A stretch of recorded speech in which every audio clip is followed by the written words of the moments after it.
Students కి overs ఎట్లా అన్నా కూడా లాస్ట్ 5 ఓవర్స్ ఎవరైతే బాగా ఆడతారో మంచిగా ఆడతారో వాళ్ళే మ్యాచ్ గెలిచే ఛాన్స్ ఉంటుంది.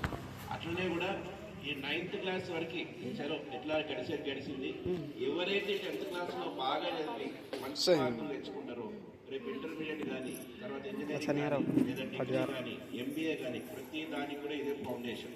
కాబట్టి మీ లక్ ఏంటంటే ఎగ్జామ్కి గ్యాప్ ఉంది, దానికి ఒక టైం టేబుల్ పెట్టుకోండి, పర్ఫెక్ట్ ప్లానింగ్ పెట్టుకోండి. ఏ సబ్జెక్ట్కి ఉన్న గ్యాప్లో ఏ లెసన్స్ చదవాలి, ఏవి ఇంపార్టెంట్ టీచర్స్ చెప్తారు అవన్నీ నోట్ చేసుకొని కష్టపడి చదవండి. 10th క్లాస్ అనేది చాలా ఇంపార్టెంట్, ఫస్ట్ ఫౌండేషన్. ఈ నెక్స్ట్ 8 ఇయర్స్ మీ లైఫ్లో చాలా ఇంపార్టెంట్. కాబట్టి నెగ్లెక్ట్ చేయకండి, కష్టపడి చదివి తల్లిదండ్రులకి, టీచర్స్కి, స్కూల్కి అందరికీ మంచి పేరు తేవాలని మీ అందరికీ ఆల్ ది బెస్ట్ చెప్తూ ధన్యవాదాలు. మరి కొంతమంది పిల్లలు నర్సరీ నుండి చదివిన వాళ్ళు ఉన్నారు. నర్సరీ నుండి చదివిన వాళ్ళు నిలబడండి ఒకసారి. క్లాప్స్ కొట్టించానంటే ఈ దినాల్లో మరి పేరెంట్స్ ఒక సంవత్సరం ఒక దగ్గర అలా చదివించుకుంటూ దూరపు కొండలు నునుపన్నట్టుగా స్కూల్స్ చేంజ్ చేస్తూనే పోతూనే ఉంటారు.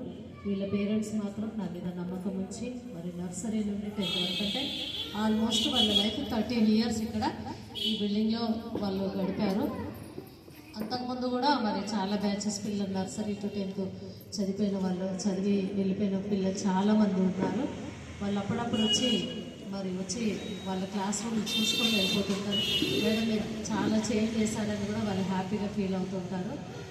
ఏది ఏమైనా మరి విద్యార్థి జీవితం అనేది చాలా ఇంపార్టెంట్. మరి స్కూల్లో మీరు ఎంతోమంది టీచర్స్ వచ్చిపోతుండొచ్చు, వాళ్ళు చెప్పినటువంటి మంచి పాఠాలు కావచ్చు, మంచి మాటలు కావచ్చు, ఎవరైతే విని వాటిని ఫాలో అవుతారో వాళ్ళే భవిష్యత్తు కాలంలో ఒక మంచి హై పొజిషన్లో ఉండడానికి ఉపయోగపడుతుంది. విద్యార్థి అంటే ఎప్పుడు విద్య నేర్చుకునేవాడే. అంతకంటే ముందు టీచర్స్ నిత్య విద్యార్థులు, ఆల్వేస్ స్టూడెంట్స్ టీచర్స్. మీకు తెలుసా, మీకు టీచింగ్ చేయడానికి వాళ్ళకి ఏదైనా డౌట్ వస్తే ఎన్నో బుక్స్ రెఫర్ చేస్తారు. ఇప్పుడైతే అంతా మనకు గూగుల్ అవైలబుల్ ఉంది, గూగుల్ రెఫర్ చేస్తారు. బట్ మీ డౌట్స్ క్లారిఫై చేయడానికి అసలు మీరు క్లాస్లో డౌట్స్ అడిగితే చెప్పకుండా ఉండే టీచర్స్ అంటే ఎవరు కూడా ఉండరు. ఆ రకంగా మరి ఈ యొక్క విద్యార్థి జీవితం అనేది చాలా ముఖ్యమైనటువంటిది. మరి ఈ దినాలలో మరి విద్యార్జన అనేది చాలా ఖర్చుతో కూడుకున్నటువంటిది. ఆ ఖర్చుతో కూడుకున్నటువంటి విద్యను మీరు అభ్యసిస్తేనే భవిష్యత్తు కాలంలో మంచి ఉద్యోగాలలో లేదా బిజినెస్లో ఇంకేదైనా పొలిటిక్స్లో ఏదైనా ఉండాలన్నా కూడా మీకు విద్య అనేది చాలా అవసరం. కాబట్టి ఈ 13-12 సంవత్సరాలు చదివినటువంటి విద్య అంటే నర్సరీ నుండి 9th వరకు చదివినటువంటి ఎడ్యుకేషన్ ఏదైతే ఉందో ఈ యొక్క 13th ఇయర్లో 10th క్లాస్లో మీ రిజల్ట్ను బయటికి తేవాలి. మరి ఎలా తేవాలి అని అంటే మరి 14th ఎగ్జామ్స్ ఉన్నాయి కదా. మరి ఇందాక బాలశ్రీ టీచర్ చెప్పినట్టుగా మరి మన రేవంత్ రెడ్డి గారు ఏ బ్యాచ్కి కూడా అన్ని డేస్ ఇవ్వలేదు. మేము డిగ్రీ చదివేటప్పుడు మధ్యలో 2 days ఉండేది. ఆ తర్వాత ఇప్పుడు కూడా అదే కంటిన్యూ అవుతుంది అనుకుంటా. మధ్యలో 2 days first year second year వాళ్ళు రాసేవాళ్ళు, నెక్స్ట్ డే థర్డ్ ఇయర్. ఒక్కొక్కసారి మధ్యాహ్నం ఎగ్జామ్ పెట్టేవాళ్ళు, మధ్యలో ఒకటే రోజు గ్యాప్ వచ్చేది. కానీ ఈ బ్యాచ్కి మాత్రము దాదాపుగా నేను ఒకరోజు టైం టేబుల్ చూసి ఎందుకు ఇన్ని రోజులు అవుతుంది ఎగ్జామ్ అనుకున్నాను. నేనే టైం టేబుల్ షేర్ చేశాను. అసలు 1 month రాస్తున్నారు మీరు, ఒక 7 exams 1 month రాస్తున్నారు. మంచి మార్కులు స్కోర్ చేసుకోవాలి అనుకున్న వాళ్ళకి చాలా మంచి టైం. ఎంత టైం ఇచ్చాడు. ఇంతవరకు మన దగ్గర ఉండే పిల్లలు అయితే ఎవరైతే టైంపాస్ చేయలేదు, వాళ్ళ శక్తి కొల్లది వాళ్ళు చదువుతూనే ఉన్నారు. ఎండింగ్లో హేమంత్ కానీ హనుమాన్ సింగ్ వీళ్ళిద్దరు బాగా కష్టపడుతున్నారు, నేను గమనిస్తున్నాను. మీకు ఇంకా కొంచెం టైం ఉంది, కష్టపడండి, బాగా చదవండి, మంచి మార్కులు తెచ్చుకోండి. అంటే మిగతా వాళ్ళు చదవట్లేదా మేడం అంటే కాదు, అట్లా కాదు. మీరు బాగా చదువుతున్నారు, వాళ్ళు కొంచెం నెగ్లెక్ట్ చేశారు, వాళ్ళు ఇప్పుడు ఇంట్రెస్ట్ వచ్చింది. వాళ్ళు మీకు మంచి టైం ఉంది, ప్రతి సబ్జెక్టు కూడా మీకు మంచి టైం ఉంది. చక్కగా టీచర్స్ అంతా గైడ్ చేస్తారు, ఏవి ఇంపార్టెంట్, బిట్స్ ఏం చదవాలి, ప్రతి టీచర్ మీకు గైడ్ చేస్తారు. కాబట్టి మీరు ప్రతిరోజు ట్యూషన్ పెట్టినప్పుడు మీరు తప్పకుండా రండి. మేము మీ ఇంటికి వచ్చి అయితే చెప్పలేదు, ఒక్కొక్కరి ఇంటికి వచ్చి అయితే చెప్పలేదు. మీకు ఒక టైం పెడుతున్నాము, టీచర్స్ అవైలబుల్ లేకపోతే ట్యూషన్ టీచర్స్ ఎంతో కష్టపడి నేను మీకు వాళ్ళని మీకు ప్రొవైడ్ చేస్తున్నాను. వాళ్ళు కూడా మంచి ఎడ్యుకేటర్సే. కాబట్టి మీకు ఏ డౌట్ ఉన్నా మ్యాథ్స్ కానీ ఏ సబ్జెక్ట్స్ కానీ వాళ్ళని అడిగి మీరు చెప్పించుకోవచ్చు. ప్రతి డౌట్ మీరు క్లారిఫై చేసుకోండి. ఇంకా క్వశ్చన్ పేపర్కి వచ్చేసరికి మీరు ఏం చేస్తారంటే ఎగ్జామ్ హాల్కి వెళ్ళిన తర్వాత వెళ్ళక ముందు ఫస్ట్ మీలో ఎవరైనా టెన్షన్ పడుతుంటే ఆ టెన్షన్ నుండి మీరు బయటకు వచ్చేయండి. టెన్షన్ అక్కర్లేదు. మీరు స్టార్టింగ్ నుండి కూడా బాగా కష్టపడి చదువుతున్నారు. మీకు ఎన్ని టెస్టులు పెట్టామో మేమైతే అన్ని ఉన్నాయి మీ పేపర్స్ కదా. మీకు ప్రతి సబ్జెక్ట్లో చాలా క్వశ్చన్ అండ్ ఆన్సర్స్ వచ్చు, చాలా బిట్స్ వచ్చు, చూజ్ ద కరెక్ట్ ఆన్సర్స్ వచ్చు. అవన్నీ వచ్చు కాబట్టి ఎగ్జామ్లో నేను ఏదైనా రాయగలను అనే ఆ యొక్క ఒపీనియన్ని మీ మైండ్లో సెటప్ చేసుకోండి. టెన్షన్ని తీసేయండి. చాలా చక్కగా టైంకి తినండి, టైంకి నిద్రపోండి. నైట్లో ఎవరు కూడా చదవకూడదు. 10 తర్వాత ఎవరు కూడా చదవద్దు. హ్యాపీగా నిద్రపోండి. అవసరమైతే 5 o'clock లేవండి. చాలా మంచి టైం. 5 నుండి 6, 7 వరకు 2 hours మీరు చదువుకోవచ్చు. 7 తర్వాత మళ్ళీ మీరు బుక్ తెరవకండి. అప్పుడు ఏం చేస్తారంటే చదివినటువంటి ఆన్సర్స్ని మెమరైజ్ చేసుకోండి. ఏం చదివాను, పలానా క్వశ్చను, బయాలజీలో, మ్యాథ్స్లో ఈ స్టెప్, అట్లా మీరు వాటిని మెమరైజ్ చేసుకొని గుర్తుకు రాకపోతే అప్పుడు బుక్ ఓపెన్ చేసుకొని ఒకసారి చూసి మళ్ళీ బుక్ మూసేయండి. అప్పుడు మీరు కొత్త ఆన్సర్ నేర్చుకోవాలి, ఒక బిట్ చూసుకోవాలి అంటే ఏమవుతుందంటే ముందు చదివినవన్నీ కూడా మర్చిపోతారు. అది ఒక్కటే గుర్తుంటుంది. కాబట్టి మీరు ఈ ఎగ్జామ్ మూమెంట్లో మీరు చేయాల్సింది ఏంటంటే మెమరైజ్ చేసుకుంటూనే ఉండాలి. ఏం ఆన్సరు, ఏంటి, దాని తర్వాత ఏంటి, రచయిత ఎవరు, ఆథర్ ఎవరు, ఏ ఇయర్, ఇవన్నీ కూడా మీరు గుర్తు చేసుకుంటూ మెమరైజ్ చేసుకోవడమే నాలెడ్జ్, జ్ఞానము. మెమరైజ్ అంటే అంతే, మీ ఆన్సర్స్ని గుర్తుకు చేసుకోవడమే మీకు జ్ఞానం అన్నమాట. కాబట్టి క్వశ్చన్ ఎగ్జామ్ హాల్కి పోకముందు మీరు ఒక మంచి చక్కటి కవర్ పెట్టుకోండి. మీ హాల్ టికెట్, మీరు స్కేలు, పెన్ను, పెన్స్ 2 పెట్టుకోండి. ఎరేజర్స్. ఎవరిని భిక్షాందేహి అని ఎవరిని కూడా అడగండి. పెన్సిల్ ఇవ్వవా ఇక్కడ ప్రతిరోజు ఇంకా తెలుసు మీకు. వద్దు మళ్ళీ అవన్నీ ఎవరి థింగ్స్ వాళ్ళు మీరు ఒక కవర్లో పెట్టుకోండి, మీకు హాల్ టికెట్తో సహా. నెక్స్ట్ డే ఎగ్జామ్కి వెళ్ళేటప్పుడు జస్ట్ ఆ కవర్ తీసుకొని అట్లా ఎగ్జామ్కి వెళ్ళిపోవాలి. స్కేల్ ఎక్కడుంది, పెన్సిల్ ఎక్కడుంది వెతికే పని పెట్టుకోకండి. మంచి స్ట్రాంగ్ కవర్ కానీ బ్యాగ్ కానీ అందులో పెట్టేసుకోండి. ఓకేనా స్టూడెంట్స్? ఎగ్జామ్ హాల్కి వెళ్ళిన తర్వాత మీ దేవుళ్ళకి మీరు ప్రేయర్ చేసుకోండి. ఎగ్జామ్ పేపర్ తీసుకున్నాక కూడా మీరు ప్రేయర్ చేసుకోండి. మీరు ఏమని ప్రేయర్ చేసుకుంటారు మీకు తెలుసుగా.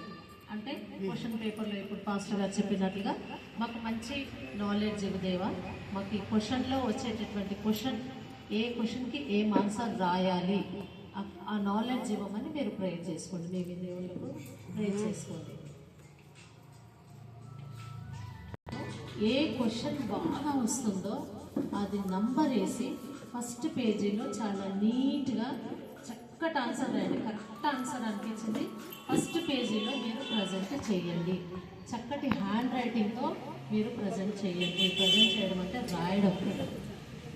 అర్థమైందా? ఏ క్వశ్చన్స్ వచ్చాయో అవన్నీ నీట్గా ఒకదాని తర్వాత ఒకటి రాయండి. నాకు లాస్ట్ క్వశ్చన్ వచ్చు కదా, ఫస్ట్ రాయొచ్చా? ఎప్పుడైనా రాయొచ్చు మీరు. అర్థమవుతుందా? క్వశ్చన్ పేపర్లో ఏ క్వశ్చన్ వచ్చినా క్వశ్చన్ నెంబర్ వేయండి, ఆన్సర్ నీట్గా రాయండి.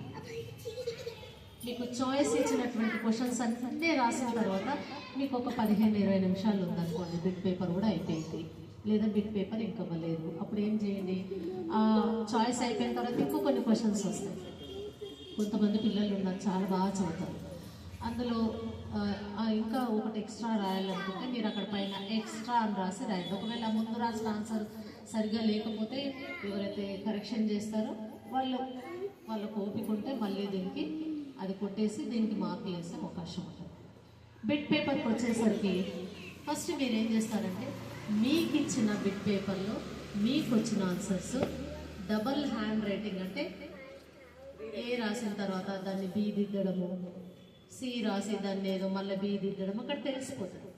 డబల్ రైటింగ్ చేయకండి, మీరు రాసిన వేస్ట్. మీకు ఆల్రెడీ క్లాసులలో మీకు మోటివేషన్ ప్రతి ఎగ్జామ్కి టీచర్స్ చేస్తూనే ఉన్నారు. ఈ పొరపాట్లు మాత్రం చేయకండి. తర్వాత మీ ఆన్సర్ షీట్లు ఎవరికి కూడా ఇవ్వకండి. అర్థమవుతుందా? ఎవరికి కూడా ఇవ్వకూడదు. ఎండింగ్లో పాప మన పక్కన ఎవరైనా మొద్దులు ఉంటుండొచ్చు, వాళ్ళు కూడా పాస్ అవ్వాలని ఆశపడుతుంటారు.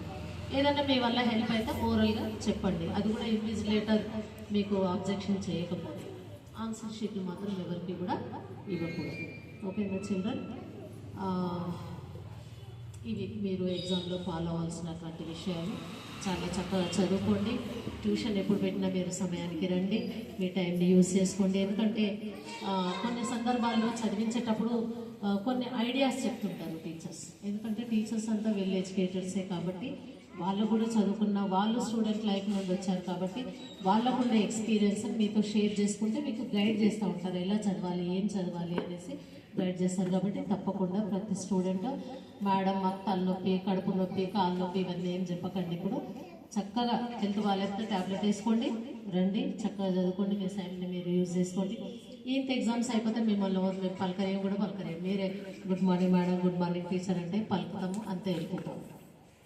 ఓకేనా చిల్డ్రన్? సో భవిష్యత్తు కాలంలో మరి మీరు మీ టీచర్స్ ఎక్కడ కనబడ్డా కంపల్సరీ వాళ్ళకి రెస్పెక్ట్ ఇవ్వాలి, వాళ్ళని పలకరించాలి, వాళ్ళని గౌరవించాలి. మా టీచర్ వస్తుందిలే ఇక్కడ ముఖం తిప్పుకొని పోతా, అది కాదు. నర్సరీ టీచర్ కావచ్చు, ఎల్కేజీ ఏ టీచర్ కనబడ్డా కూడా వాళ్ళకు వెళ్ళాలి, పలకరించాలి. ఆ పలకరింపు అనేది టీచర్స్కి ఎంతో బలాన్ని చేకూరుస్తుంది. ఎంత హ్యాపీగా ఫీల్ అవుతారో తెలుసా? నా పాత స్టూడెంట్స్ నేను గుర్తుపట్టకుండా వాళ్ళు వచ్చి పలకరిస్తే ఎంత హ్యాపీ అవుతుందో. పండగ రోజు కూడా ఉండదు అంత హ్యాపీ.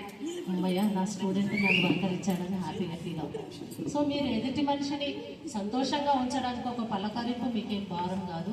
తప్పకుండా పలకరించాలి, గౌరవించాలి. ఇందాక మరి టీచర్ చెప్పినట్లుగా ఎస్పెషల్లీ బాయ్స్ కొన్ని సూచనలు నేను చేస్తాను. ఈ దినాలలో మరి ఎక్కడ చూసినా కూడా బాయ్స్ స్మోకింగ్, డ్రగ్స్, మందు పార్టీలు ఇవి మాత్రము మీరు చేయకండి. నేటి బాలలే రేపటి పౌరులు. కాబట్టి మీరు భవిష్యత్తు కాలంలో కుటుంబానికి, సంఘానికి, సమాజానికి, రాష్ట్రానికి, దేశానికి ఒక మంచి పౌరుడుగా ఉండాలి అని అంటే మీరు ఈ బ్యాడ్ హ్యాబిట్స్కి అలవాటు చేసుకోకండి. ప్లీజ్ నా రిక్వెస్ట్ ఇది. ఎందుకంటే రీసెంట్గా నేను ఇక్కడ పక్కన ఎర్లీ మార్నింగే షాపింగ్కి వెళ్ళేసి వస్తుంటే ఒక ఇద్దరు స్కూల్ పిల్లలు బ్యాగ్ వేసుకున్నారు. నేను స్కూల్ పేరు చెప్పను, అంతకుముందు షేర్ చేశాను పిల్లలతోని. బ్యాగ్ వేసుకున్నాను. మార్నింగ్ 7 o'clock నేను అట్లా షాప్ ఏదో అవసరం ఉండి వచ్చేసి ఈ మున్సిపల్ వాళ్ళు ఉంటారు కదా అక్కడికి వచ్చాను. ఆ ఇద్దరు పిల్లలు బ్యాగ్ వేసుకొని ఆ చిన్న గేట్లో నుండి లోపలికి వెళ్ళారు. నాకు ఎందుకో అతను దృష్టి లేదు. ఏం చేస్తున్నారని అట్లా నిలబడితే చక్కగా 2 సిగరెట్లు తీసి స్మోకింగ్ చేస్తున్నారు. నాకు చాలా కోపం వచ్చింది. వాళ్ళ దగ్గరికి వెళ్ళిపోయాను. అరే ఏం రా, మీరు స్టూడెంట్స్ రా, యూనిఫామ్ వేసుకున్నారు, బ్యాగ్ వేసుకున్నారు, ఏం రా మీరు పడేయండి అంటే పిల్లలు నన్ను ఇట్లా గుర్రులో చూస్తున్నారు. పడేస్తారా లేదని గట్టిగా అరిస్తున్నారు. అరిసేస్తే పడేసి నన్ను ఇట్లా గుర్రులో చూసుకుంటూ వెళ్ళిపోయారు. నిజంగా నాకు ఆ టైంలో ఫోన్ లేకుండా, ఫోన్ ఉంటే కనుక ఆ ఫోటో తీసి పోయి సార్ దగ్గర కూర్చొని, సార్ పిల్లలు ఇలా చేస్తున్నారు, వాళ్ళ పేరెంట్స్కి ఇంటిమేషన్ ఇవ్వండి అని చెప్పదామని అనుకున్నాను. సో ప్రియమైన బాయ్స్ ఎస్పెషల్లీ భవిష్యత్తు కాలంలో మేడం సిగరెట్ తాగితే ఏమవుతుంది? లంగ్ క్యాన్సర్ వస్తుంది. అర్థమైందా? మేడం కంటిన్యూగా మందు తాగితే ఏమవుతుంది? లివర్ పాడైపోతుంది. అర్థమవుతుందా? మేడం డ్రగ్స్ తీసుకుంటే ఏమవుతుంది? సమాజంలో ఏం జరుగుతుందో, ఏమవుతుందో, నీ ఇంట్లో ఏమవుతుందో నీకు తెలియదు.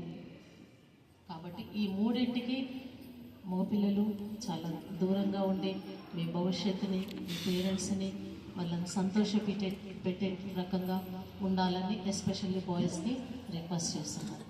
ఇంకొక విషయం ఏంటంటే భవిష్యత్తు కాలంలో మీరు చక్కగా చదువుకొని మరి సమాజంలో కొన్ని సమస్యలు మనల్ని పీడిస్తూ ఉన్నాయి. అవి ఏంటంటే వరకట్న సమస్య.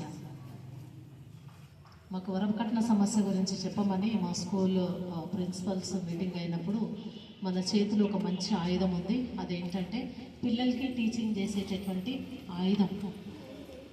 ప్రేమతోనిస్తే తీసుకోండి, కానీ పీడించి ఒక స్త్రీని ఈ లోకంలో ఉండకుండా వారు చనిపోయేటటువంటి పరిస్థితికి ఎవరు కూడా తేకూడదని ఈ సందర్భాన బాయ్స్కి నేను రిక్వెస్ట్ చేస్తున్నాను. అమ్మాయిల తల్లిదండ్రుల ప్రేమతో ఏమి ఇస్తాయి తీసుకోండి, కానీ వాళ్ళు ఇయ్యలేనటువంటి పరిస్థితిలోకి వెళ్ళేటటువంటి పరిస్థితులు మీరు తేకూడదని నేను రిక్వెస్ట్ చేస్తున్నాను. భవిష్యత్తు కాలంలో ఇట్లాంటి సందర్భం మళ్ళీ రాదు మాకు ఇదే లాస్ట్ అన్నట్టు మీకు చెప్పడం. ఓకేనా చిల్డ్రన్?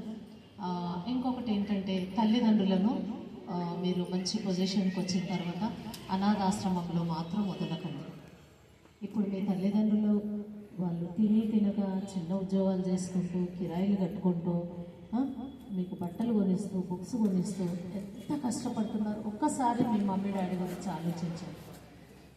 సో మీరు భవిష్యత్తు కాలంలో వాళ్ళను భారంగా ఫీల్ అవ్వకుండా మీకున్న దాంట్లో మీరు కారం తింటారా, పప్పు తింటారా, ఏం తింటారా అదే వాళ్ళకు పెడుతూ మీరు వాళ్ళతో కలిసి జీవించడానికి ప్లాన్ చేసుకోండి.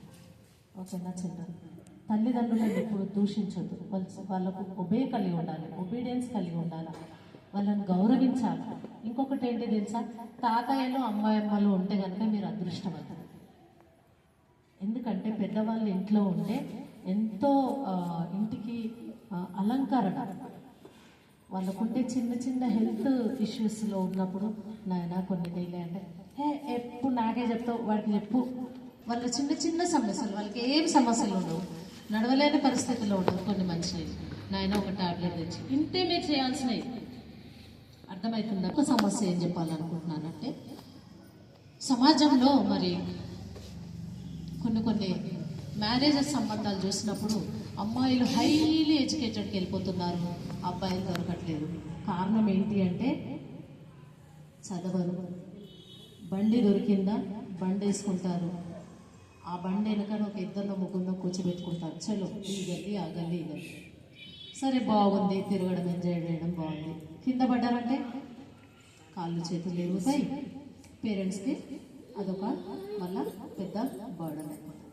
కాబట్టి అట్లాంటి పనులు చేయకుండా చాలా జాగ్రత్తగా ఉంటూ మీ ఒళ్ళుని మీరు కాపాడుకుంటూ అలాంటి ఫ్రాక్చర్స్ ఏం లేకుండా మీ జీవితాన్ని కాపాడుకుంటూ సమాజానికి కుటుంబానికి ఒక మంచి పౌరులుగా ఉండాలని ఈ సందర్భాల టీచర్స్ తరఫున మనకు వచ్చినటువంటి కాలనీ పెద్దల తరఫున కూడా మీకు రిక్వెస్ట్ చేస్తున్నాను. ఒకవేళ సమయం ఎక్కువ తీసుకుంటే నన్ను క్షమించండి, ఎందుకంటే ఈ సమయం పోతే మళ్ళీ నాకు దొరకదు. ఇట్టి సందర్భంలో విద్యార్థులైనటువంటి మిమ్మల్ని నేను క్షమాపణలు అడుగుతున్నాను. ఎందుకంటే మిమ్మల్ని చాలాసార్లు తిట్టాను, నేను కొట్టాను, సిట్టింగ్స్ తీపిచ్చాను, 50 బింగిలు తీపిచ్చాను. అదంతా నా గురించి కాదు, మీ గురించి అని కూడా చాలాసార్లు మీకు ఎక్స్ప్లెయిన్ చేశాను. అదంతా మీరు బాగా చదువుకొని బాగా డెవలప్ అవ్వాలనేటటువంటి ఉద్దేశంతో చేశాను. కాబట్టి నా మీద ఎలాంటి కోపతాపాలు లేకుండా ఒకవేళ ఉంటే దాన్ని తీసేసుకొని మేడం మా గురించి చెప్పింది అనేదాన్ని మీరు మనసులో పెట్టుకోండి. మరి ఒక మంచి పుస్తకంలో ఏముందంటే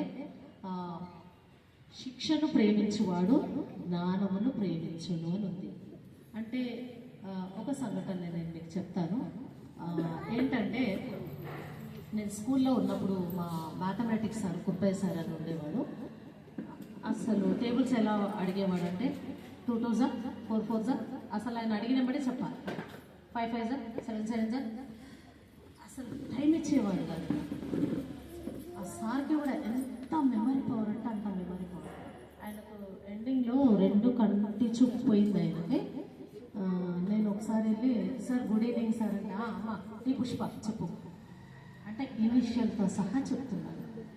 ఎంత మెమరీ పవర్ కదా మనిషికి, అంత మెమరీ పవర్ ఉంటుంది. ఒక సిస్టమ్కి ఎంత మెమరీ పవర్ ఉంటుందో అంతకంటే ఎక్కువ మెమరీ పవర్ మానవుని యొక్క మెదడుకు ఉంటుంది. దాన్ని మనం సాధన చేయడమే, దాన్ని సాధన చేయక దాన్ని పడుకోబెడుతుంది. కాబట్టి మీ మెదడుకు మేత వేసి మీ మెదడుకు పని చెప్పి చక్కగా ఉన్న కొద్ది దినాలు మీరు చక్కగా మీ టైంని యూజ్ చేసుకొని మరి చక్కగా ఎగ్జామ్స్ రాసి 100% రిజల్ట్ నేను ఎవ్రీ ఇయర్ కోరుకుంటాను.